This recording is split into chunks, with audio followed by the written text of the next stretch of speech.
of Law, hindi yung I took up at the College of Law. So sa simula pa lang niyang hirit, hindi nakapanipaniwala na siya ay talagang sinasabi kung sino siya. Pero isa-isahin na nga ating mga sinasabi niya. Abay, ang dami niya naging trabaho sa gobyerno. Bakit? Meron ba siyang napakitang GSIS? Meron ba siyang napakitang Certificate of Employment? At saka ito nagpagtataka. Ang sabi niya, siya empleyado ng, ito ha, ang dami niyang posisyon, National Security Council, NBI, Revenue and Integrity Protection Service, General Headquarters ng AFP from 2018 to 2022. Pwede ba yun? Ako, nung ako po'y nanalo bilang kongresista, kinailangan ko magbitiw bilang full-time law professor sa UP kasi bawal ang dalawang trabaho sa gobyerno. Pinagbabawal po yan. At lalong pinagbabawal ang double compensation. Isa-isa lang po ang pwede maging pwesto sa gobyerno. Hindi po pwede na 1, 2, 3, 4, 5 na trabaho sa gobyerno sabay-sabay. At ito daw po ay from 2018 to 2022 pagtapos ng termino ni Tatay Digong. No? Imposible po yun. Isa lang. Now, itong si Ramil Madriaga, isa po doon sa nakuha nung renade yung bahay na kanyang pinsan na nasundan ng mga kapulisan matapos magbigay ng ransom at ma-release yung mga latest victims ng kidnapping ng Madriaga Kidnapping Syndicate ay isang ID ng NBI confidential agent. Ano ibig sabihin yun? Hindi siya empleyado. Kung totoo man yung ID na yon at hindi pa namin naimbestigahan kung totoo nga yung ID na yon o for pakita lamang, ang confidential agent po, hindi yan full-time employee. Kahit sino pwedeng bigyan yan. At ang kanilang trabaho ay magbigay ng tips sa mga NBI agent. Pero hindi po ibig sabihin na empleyado sila. Dahil ang confidential agent po, walang employment. Wala pong employment-employee relation between the NBI at dun sa confidential agent. Kahit sino po, kung malakas ka lang sa NBI, pwede ka mabigyan ng ID dyan. Ewan ko, mga power tripping lang naman siguro yung nangangailangan ng ganyang ID. Pero yan po yung nakita namin nung renade yung bahay ng pinsan niyan. Matapos sundan yung pinsan ng mga pulis, matapos na magbigay ng ransom dyan sa grupo nila, at matapos na po na mapalaya yung dalawang biktima. Now, ito pong nakapagtataka. Si nasirang Congressman Roy Lugoles daw, ang ninong sa kasal, ay ang nagpakilala sa kanya kay Tatay Digong. At ito daw po ay nangyari, kailan Beto? Hindi niya sinabi kung kailan, parang 2016 ata. Pero nakapagtataka, bakit siya ipapakilala ni Roy Lugoles? Kaano-ano siya ni Roy Lugoles? At ang mas importanteng question, bakit naman ipapakilala siya ni Roy Lugoles kay Tatay Digong? Si Roy Lugoles, liberal diehard. Hindi po siya kapartido ni Tatay Digong. Kung hindi ako nagkakamali, ang sinuportahan sa eleksyon ni Roy Lugoles nung siya nabubuhay pa ay si Marojas. So bakit papakilala siya ni Roy Lugoles? At anong koneksyon niya kay Roy Lugoles? Siyempre, nakakalungkot, napatay na si Roy Lugoles at hindi pa pwedeng pasinungalingan na he had anything to do with a character like Ramil Madriaga. Kung ako si Roy Lugoles at buhay ako, magrereklamo ko, huy, di kita kakilala ha. Dami mong kasong hinaharap for kidnapping for ransom, ba't mo sasabihin na kakilala kita? Renade pa ho yan ha, yung farmhouse niya. At napakadaming armas nang na-recover dun sa kanyang farmhouse dyan sa Rizal. Now, tapos ang sabi ay inatasan daw siya ng presidente na mag-gather ng intelligence para dito sa Tokhang, yung Operation Double Barrel.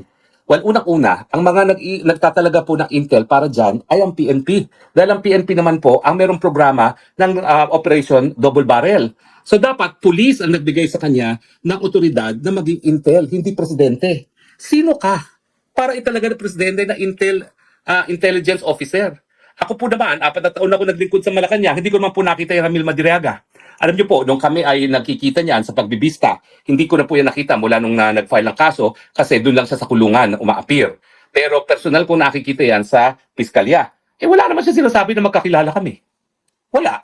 At saka ilang na ilang yan kasi nga ginagamit niya ang pangalan ni Sara Duterte sa kanyang depensa. Sa kanyang counter affidavit nga, sinasabi niya na yung panahon na nagkaroon ng kidnapping, siya daw ay nag-attend ng isang Sara Duterte parallel activity. Ano naman kinalaman noon? Mahigit 10 araw na nakadetine yung dalawang biktima ng kidnapping, no? So ano ngayon kung ikaw ay nandoon nag-attend ng isang affair, ano naman ang kinalaman doon sa wala kang partisipasyon sa kidnapping, di ba po? No? Pero anyway, bahayaan na natin ang korte mag-decide dyan, no?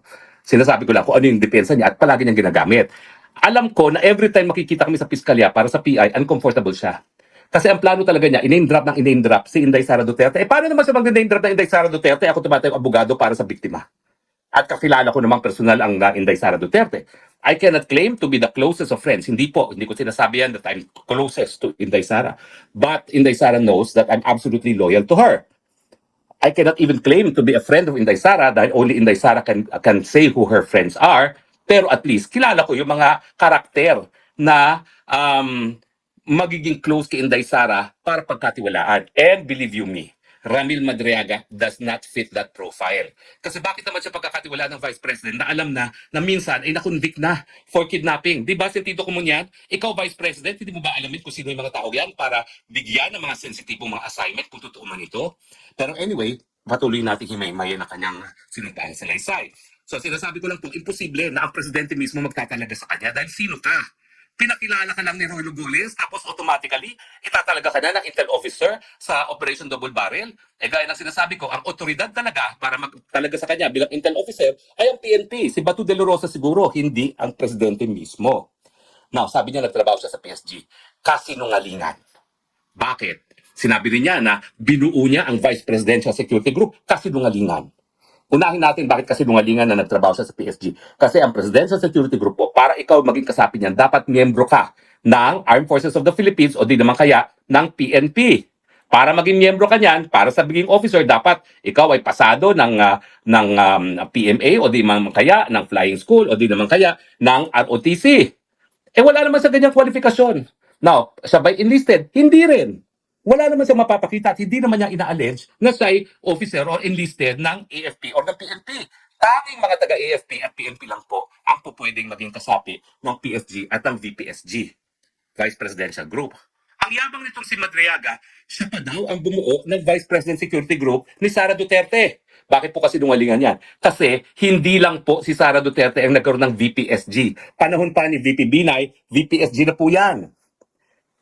Alam ko po yan, dahil ako naman ay naging malapit kay Vice President Binay dahil siya nga inampun ng nanay ko at ng lola ko dyan sa Pasay, no? Teacher ni Bibi Binay ang nanay ko sa high school at inampun siya ng nanay ko. So very familiar ako yung panahon na mayor si VP Binay at panahon na siya naging Vice President. Kilala ko po, head ng VPSG na naging head din ng security ng Makati ng panahon ni Abi Binay, no? West Pointer po yun. Pero hindi po si VP Sara ang bumuo ng VPSG, nandyan na po yan. At dahil si Lenny Robredo naman po, naging kasama ko rin sa dormitory sa UP, nung ako po ay bagong halal as congressman at siya ay bagong halal as vice president, nagkaroon kami ng parang reunion sa dormitoryo, at doon nga, nandun pa rin yung VPSG. At tinanong ko nga kay Vice President Lenny, marami ka bang tinanggal sa VPSG ni VP Binay? Sabi niya, hindi naman, professional na mga yan. Nagdagdag lang ako ng sarili ko mga tao, pero by and large, pareho pa rin yung VPSG under Lenny as VPSG under VP Binay. So, kalokohan po yan na siya pa ang bumuo ng VPSG ni VP Sara. Matagal na pong may VPSG at hindi siya pa pwedeng sumali dyan dahil hindi nga siya kasapi sa AFP or sa PNP. Now, tapos, sa 2018 daw, abay, si Tatay Digong daw ang nagpakilala sa kanya kay Inday Sara Duterte. At tignan nyo yan, ha?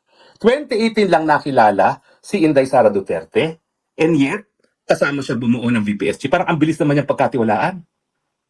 No kidding, no? Ako 2018 nakikita ko naman talaga si VP Sara. Kasama namin si VP Sara sa Israel, kasama namin si VP Sara sa China.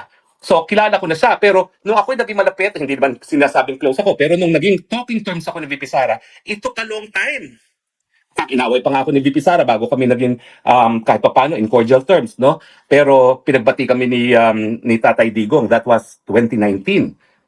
Matagal ko nakakilala I mean, in terms of, kilala ko siya, na-meet ko siya, kasama ko siya sa aeroplano, papunta Israel, papunta ng China. Hindi ko lang maalala kung kasama rin siya sa Japan. Hindi ko na maalala, no? Nag-merge na yung aking memory, no? Pero parang kasama rin ata siya sa Japan. Baski nakilala ko na siya at kakilala niya ako tagapagsalita ng tatay niya, hindi kami on talking terms na parang familiar with each other until much later. Until 2022 in fact. Kasi ganun si Inday Sara. Hindi siya mabilis gumaang ang loob. She's cordial to everyone dahil politiko, pero hindi siya mabilis magtiwala at hindi siya mabilis na maging komportable sa mga tao. So, ano naman ang katangian mo? Na ikaw ay biglang pagkakatiwalaan ka agad ni BP Sara na 2018 mo lang na nakilala, tapos by 2022 ikaw na ang tinalaga na mag-form ng VPSG na hindi naman totoo kasi existing na yung VPSG for as long as at least yung time ni VP Binay. Now, etong nakakapagtaka pa, 2019 daw, tinalaga na siya ni VP Sara, natulungan siya tumakbo ng presidente. Tamaan ako ng kidlat. Wala akong plano ng 2019 na tumakbo para presidente si VP Sara. Hindi ba? Para nga sa 22 elections, nung 21, at talaga namang oras-oras ko siyang tinatawagan ng mga panahon na yon dahil talagang nanumpa ako, nasasamahan ko siya kung ano man ang desisyon niya, nag-file pa nga siya ng Certificate of Candidacy for Mayor. Di ba? Umayaw nga siya ng presidente.